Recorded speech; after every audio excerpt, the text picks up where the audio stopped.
بسم اللہ الرحمن الرحیم۔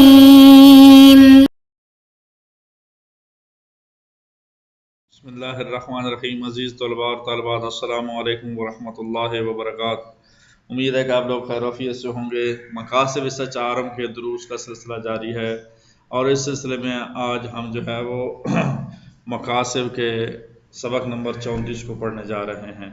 سبق نمبر 33 میں مسکتات خیار مجلس کے بارے میں بات ہوئی، اور اس میں ہم نے کہا کہ مسکتات خیار 4 ہیں: ایک شرط لگانا عقد کے ساتھ، دوسرا شرط لگانا عقد کے بعد، تیسرا تفرق اور چوتھا تصرف۔ تو پہلے اس عقد کے ساتھ ساکت ہونے کی شرط لگانا، اس بارے میں ہم نے پڑھا تھا لا خلافہ، اس میں کوئی اختلاف نہیں ہے، اس کے اوپر اجماع بھی دلیل، اس کے اوپر روایات بھی دلیل، اور یہ بھی ہم نے پڑھا تھا کہ یہ کوئی خیال کرے کہ معارض ہیں دلیلیں تو یہ ضعیف ہے اور مزاحم نہیں ہے۔ آج اسی سے آگے پڑھنا ہے کہ یہ مزاحم نہیں ہیں، یہ معارض نہیں ہیں، بلکہ حاکم ہیں، مخصص ہیں۔ آئیں اس کے بارے میں پڑھتے ہیں اس سبق میں۔ وَيَشْهَدُ لِمَا ذَكَرْنَا مِنْ حُكُومَةِ أَدِلَّةِ الشَّرْطِ وَعَدَمِ مُعَارَضَتِهَا لِلْأَحْكَامِ الْأَصْلِيَّةِ۔ سب سے پہلے ان کا مفہوم، یہاں روایت بھی ایک ہی بیان کی گئی ہے، اور اس کا جو مفہوم بیان کیا کرتے ہیں کہ یہ جو ادلہ شرط ہیں یہ حاکم ہیں، نہ کہ جو ہے وہ معارض ہے۔ یہ معارض نہیں ہیں احکام اصلیہ کے ساتھ، بلکہ احکام اصلیہ پر حاکم ہیں۔ حاکم کس طرح ہوتی ہیں؟ حاکم اس طرح ہے، بھئی پہلے ادلہ عام تھیں کہ کوئی بھی شرط آ جائے تو پھر پہلے حکم عام تھا، مثلا نفل نماز پڑھیں یا نہ پڑھیں برابر ہے۔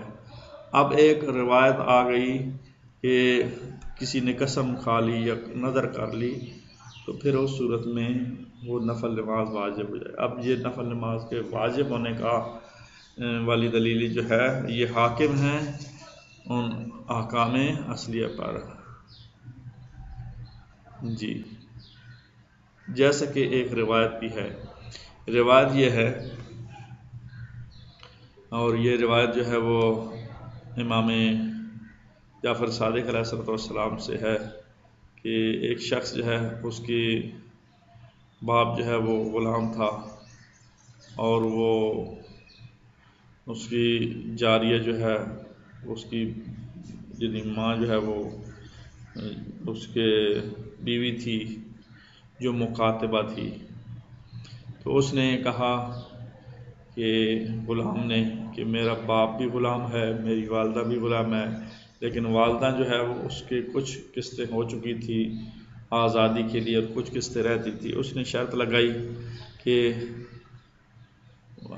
مکاتبہ جاریہ کے ساتھ کہ اگر کچھ قسط میں آپ دے کر آزاد کروں، لیکن شرط یہ ہے کہ آپ میرے باپ سے جدا نہیں ہوں گی۔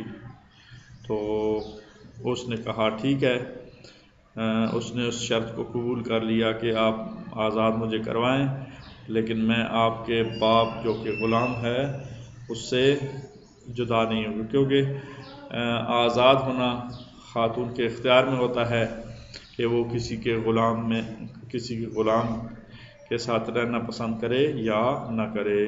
اس لیے اس شخص نے شرط لگائی کہ میرا والد جو ہے وہ غلام ہے، اس وجہ سے۔ تو جب یہ بات ہو گئی، امام علیہ السلام کے سامنے پوچھا گیا، امام علیہ السلام نے فرمایا کہ لا یکون الخیار، خیر مجلس نہیں ہے بعد ذالک، اس شرط کے بعد۔ کیوں نہیں ہے؟ کیونکہ المسلمون عند شروطہم۔ جی آئیں ترجمہ کر لیتے ہیں وَيَشْهَدُ لِمَا ذَكَرْنَا مِنْ حُکُومَتِ عَدِلَّةِ الشَّرْطِ وَعَدَمَ الْمُعَارَضَةِ لِلْأَحْکَامِ الْأَصْلِیَّہ۔ اس کی شاہد کس طرح ہے؟ پچھلے ہم سبق میں پڑھ چکے ہیں کہ ادلہ عموم جو ہے وہ معارض نہیں ہیں دوسری دلیلوں کے ساتھ، بلکہ وہ دوسری دلیلیں مخصص ہیں۔ اس کا شاہد یہ ہے کہ بلکہ صرف معارض نہیں ہے، کافی نہیں ہے، بلکہ یہ شرط کی ادلہ جو ہے حاکم ہیں، اور یہ معارض بھی نہیں ہے، احکام اصلیہ پر حاکم ہیں۔ حتیٰ یحتاج الی مرجح استشہاد الامام، حتیٰ کہ امام علیہ السلام کے گواہی نے، استشہاد نے ان کی ترجیح کو بیان کیا ہے۔ فی کثیر من الاخبار، بہت ساری روایات ہیں اس عموم کے بارے میں کہ وہ حاکم ہیں۔ وعلی مخالفت کثیر من الاحکام الاصلیہ، اور بہت سارے اس کے مقابلے میں مخالفت میں احکام اصلیہ والی روایات بھی ہیں۔ ان روایتوں میں سے ایک صحیح ہے، صحیح روایت یعنی جو وہ کن کی روایت ہے؟ مالک بن عطیہ کی روایت ہے۔ کالا، اس نے کہا، سألت ابا عبداللہ، میں نے امام صادق علیہ السلام سے پوچھا، عن الرجل، ایک شخص کے بارے میں، کان لہو اب مملوک، جس کا باپ جو ہے وہ غلام تھا، وکان تحت ابی جاریہ مکاتبہ، اور اس کے باپ کی جو لونڈی تھی وہ جاریہ مکاتبہ تھی۔ مکاتبہ بھی وہ جس کا کچھ حصہ ادا کر دیا جاتا ہے، کچھ حصہ رہتا ہے۔ تو وَقَدْ أَتَتْ بَعْضُ مَا عَلَيْهَا، کچھ حصہ جو ہے اس کا ہو چکا تھا۔ کالا، اس شخص نے کہا، لہا، اس مکاتبہ جاریہ کے لیے، لونڈی کے لیے، کہ ابن عبد نے کہا، حل لکے، کیا آپ آئینوں کا فی مکاتبت کا حتیٰ تؤدی ما علیک بشرط ان لا یکون لک الخیار بعد ذالک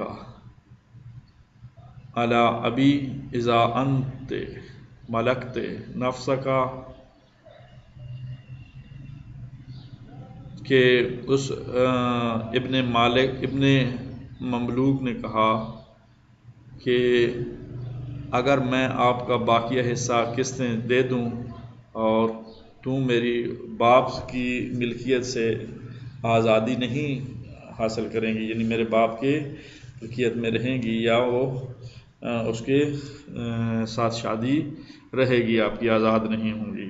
قالت، اس مکاتبہ نے کہا، نعم، ٹھیک ہے، یہ مجھے قبول ہے۔ فآتاہا فی مکاتبتہا، پھر اس نے اس کی قسطیں ادا کر دیں۔ علی ان لا یکون لہا الخیار، اب اس کو کوئی خیار نہ رہا، بعد ذالک، اس کے بعد۔ قالا، امام علیہ السلام نے فرمایا، لا یکون لہا الخیار، اس کے لیے کوئی خیار نہیں ہے۔ المسلمون عند شروطہم، مسلمان جو ہے اپنی شرطوں کے اوپر ہوتے ہیں۔ جی آگے چلتے، آگے بھی روایات ہوں گی انشاءاللہ۔ جی، والروایت المحمولہ بقرینۃ الاجماع علی عدم لزوم الشروط ابتدائیہ، اس کا خلاصہ ساری سلائڈ کا آپ کے سامنے پیش کر دوں۔ خلاصہ یہ ہے کہ وہ پچھلی بات جو ہے اسی کے تسلسل ہے کہ جب اجماع اس پر موجود ہے تو اس روایت کو حمل کیا جائے گا کہ یہ عدم لزوم شروط پر، عدم لزوم شروط پر حمل کیا جائے گا۔ کس صورت میں؟ علی صورت وقوع الاشتراط فی زمن العقد، لازم عقد زمن میں۔ یہ ایک بات سمجھنے والی ہے، بہت سارے لوگ جو ہیں کہتے ہیں کہ وہ شرطیں جو عقد کے ضمن میں ہوتی ہیں وہ قابل عمل ہوتی ہیں، اور جو عقد کے ضمن میں نہیں ہوتی وہ قابل عمل نہیں ہوتی۔ جب یہ کہا تو پھر اس کی بات کرے کہ اس روایت کو اگرچہ بعد میں مکاتبہ کو کہا گیا اور اس نے قبول کر لیا، اور امام علیہ السلام نے بھی روایت جو ہے اس میں ایک اور روایت کا المسلمون عند شروطہم کا ذریعے کوٹیشن کیا اور استدلال کیا، تو اس روایت کو ہم حمل کریں گے کہ عقد میں اصل میں یہ ہے، اس پر حمل کیا جائے گا، یا پھر اس کو پھر مصالحت کی طرف لے جایا جائے گا کہ جس میں خیار کا ساقط ہونے کا متحقق ہوتا ہے بسبب المکاتبہ، لذالک المال، اس مال کے مکاتبہ، مال مکاتبہ کے وجہ سے، سبب کی وجہ سے۔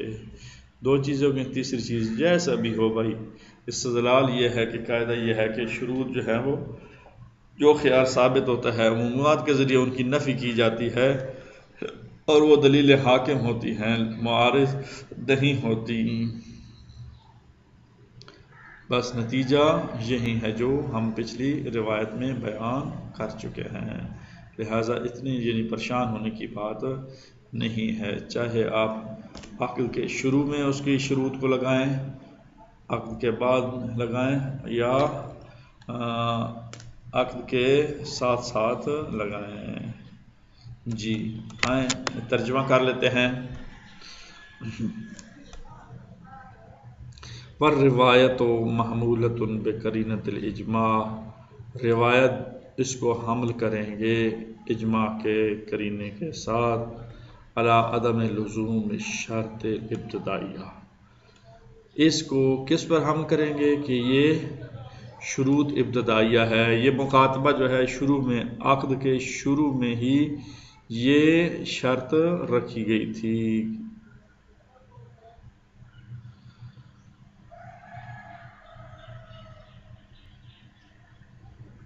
علی صورت وقوع الاشتراط فی ضمن العقد اللازم، عقد لازم کے ضمن میں شرط واقع ہونے کو، یعنی یہ جو ہے وہ شرط عقد کے شروع میں ضمن عقد میں شرط کے وقوع کے لیے رکھی گئی تھی۔ اس چیز کو ہم اگر حمل کریں تو ٹھیک رہے گا۔ او بالمصالحۃ علی اسقاط الخیار المتحقق، یا جو خیار کے ساقط اسقاط پر مصالحت کی جائے گی، سبب بالمکاتبہ لذالک المال، اس جو قسط ادا کرنی ہے اس مال کے مکاتبہ کے وجہ سے اور سبب کی وجہ سے۔ تو اب یہاں جو ہے وہ بطور نتیجہ دے رہے ہیں وہ کیف کان، جیسا بھی ہو، چاہے وہ محمولہ ہو یا مصالحہ ہو، یعنی آپ حمل کریں ابتدائی شرائط میں سے ہیں، یا آپ جو ہیں وہ اس کو مصالحت کے ضمن میں لے کے آئیں، دائرہ کار میں لے کے آئیں، جیسا بھی ہو۔ فالاستدلال فیہا، ان کا اس میں استدلال بقاعدۃ الشروط، شروط کے قاعدے کے ساتھ، علی نفی خیار ثابت، خیار جو ثابت ہے اس کی نفی پر ہے۔ کون سا خیار ثابت؟ بالعمومات، جو عمومات کے ذریعے ہوتا ہے۔ دلیل علی حکومتہا، اس کی دلیل اس کی حکومت ہوگی، یعنی جو حاکم ہوگی وہ روایت ہوگی۔ لا معارضتہ، کوئی اس کے ساتھ ٹکراؤ نہیں ہوگا کہ اس کو مرجح کی طرف جانا پڑے یا مرجح ڈھونڈنا پڑے۔ اللہ تعالیٰ آپ لوگوں کا حامی ناصر ہو۔ انشاءاللہ باقی جو ہے وہ اگلے سبق میں اگلی عبارت کے ساتھ ملاقات ہوگی، اور یہ انشاءاللہ سلسلہ جاری و ساری رہے گا۔ خدا حافظ و ناصر۔